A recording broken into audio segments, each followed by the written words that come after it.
Your wife was walking with another man. One day, I was called out by a friend my wife and I both know. That's impossible.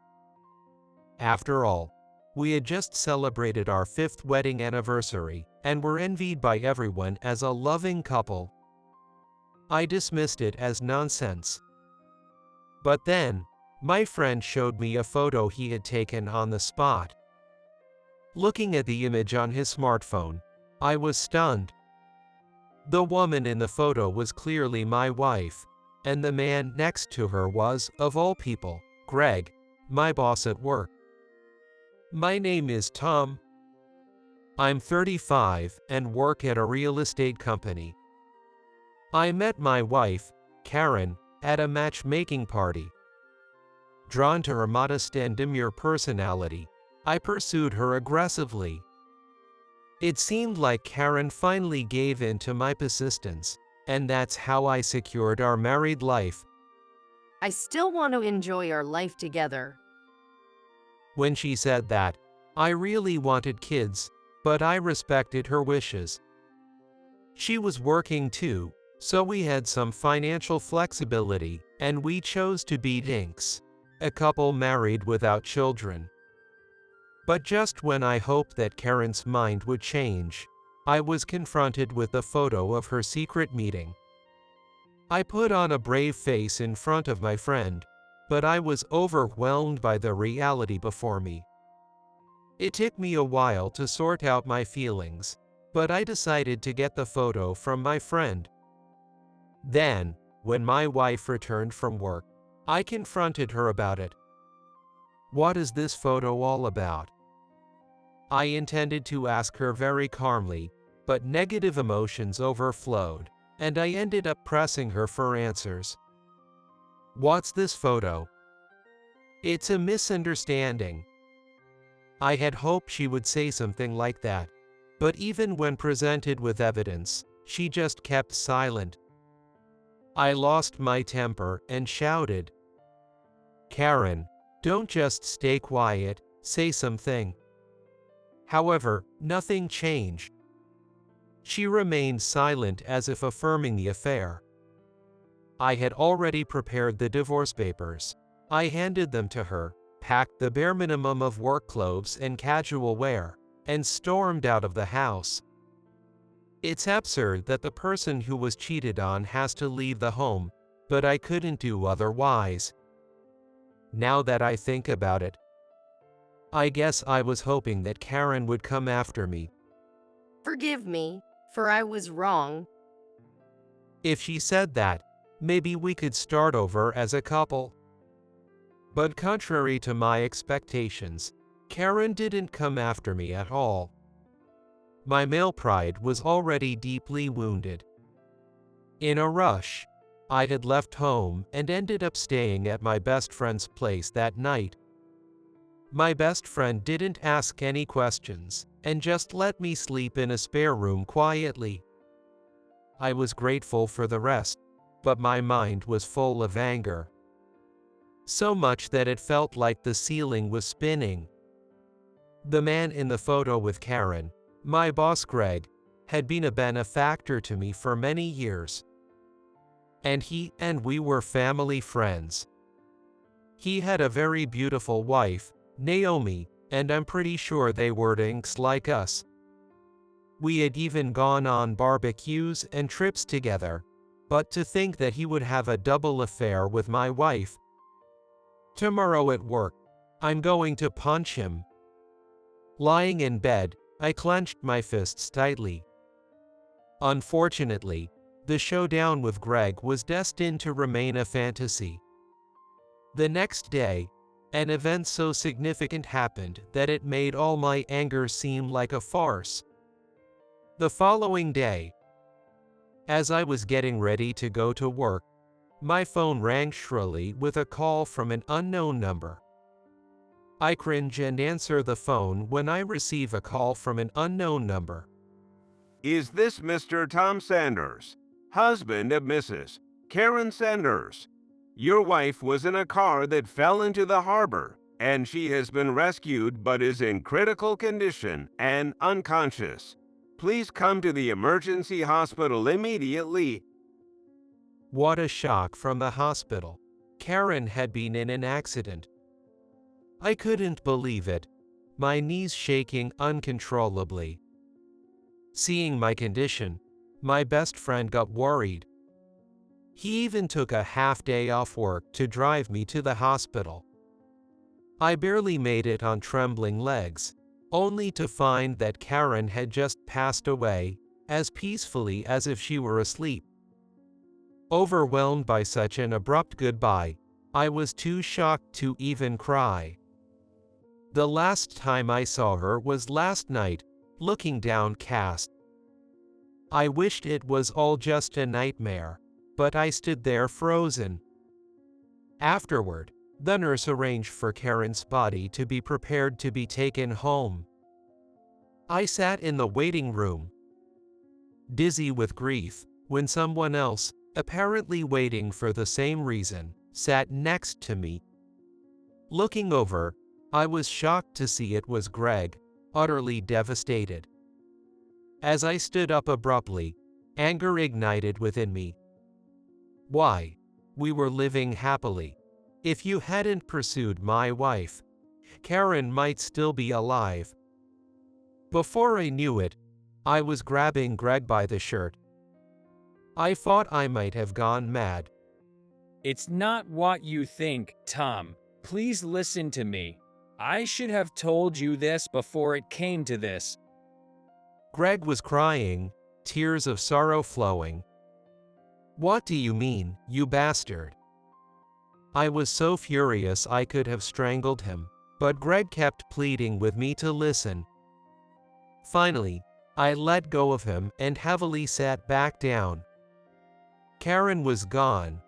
There was no need for me to be angry at him. Tears broke through like a dam had burst. Greg, too, was sobbing uncontrollably, looking even more devastated than I felt. You're making a big mistake. Please try to stay calm and listen to what I'm about to say. The truth is, it wasn't me who was having an affair with your wife.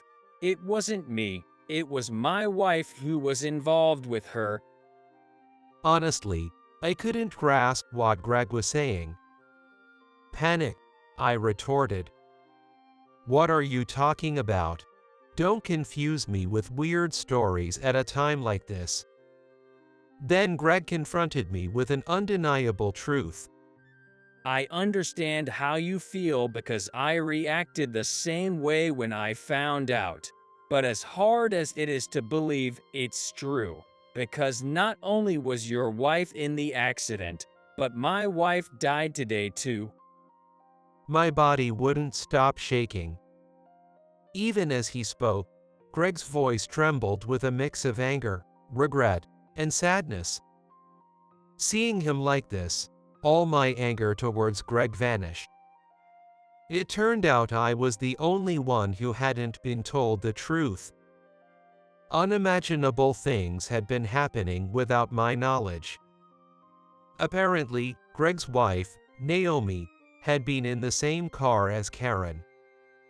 Naomi, too, had been brought to the same hospital in critical condition after the accident, and had sadly passed away just before. Led by Greg, I faced Naomi's body. Seeing the situation forced me to accept the undeniable fact that the two of them had been in a relationship. The shock made my knees buckle. Shock, anger, sadness all mixed together, shaking my body and unleashing unstoppable tears. Perhaps unable to watch me suffer, Greg bought me a warm coffee from a vending machine. I'll tell you everything I know. He said that and waited until my trembling subsided. Then he started talking potty-mouthed. The two of them were lesbians, but because they were worried about societal expectations, they married men. You said you pursued your wife aggressively. I did the same. That's how it was. Suddenly, everything about Karen made sense. Her requests for separate bedrooms, her pleas to wait on having children, and her surprising lack of affection towards me. If she was not interested in men at all, then all her actions were understandable. And Greg had learned about their lesbian relationship from Karen. That photo my friend took must have been from around that time. I hastily showed him the photo on my smartphone.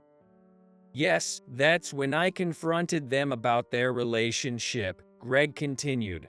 Karen seriously asked me. She wanted to be with Naomi. At that moment, Greg had been furious. Even I would dismiss it as absurd. But Greg said, It seems that they both realized at first sight that they were lesbians. It was like a bolt of lightning, and neither one of them could stop the feelings that were bubbling up. I didn't know what to make of it when I heard the story. Greg's expression looked pained, and it was hard to watch. I was surprised by how assertive Karen had been towards Greg, usually so quiet. She had never been so firm in expressing her opinion in front of me. That's why I loved Karen, who always gently affirmed me, even more. I had planned to live with her forever.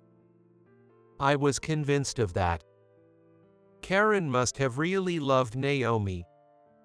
And they must have been deeply troubled about their feelings being different from other women's, about the expectations of parents and people around them to marry a man, have children, and build a normal family, and about the traditional, rigid values that insist a couple must consist of a man and a woman. And surely, they must have felt considerable guilt for deceiving their partners. I remembered them chatting away next to each other at the barbecue. Karen, usually reserved, laughed cheerfully, and for once, she drank alcohol and got tipsy. That was the real her, and realizing that after she was gone only added to my pain. After I calmed down, I heard from the police about the circumstances of the accident at the time. When the car fell into the harbor, they found them holding hands when they discovered the bodies. Their hands were tightly clasped, almost impossible to separate. Hearing that, I felt like my knees were going to give out.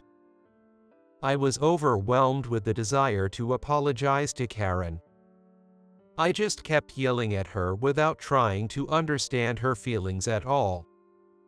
If I had actually listened to Karen's side of the story back then, maybe things wouldn't have gotten so messed up. They were definitely on the brink of stepping into true love, so they could hold hands and live together in the next world.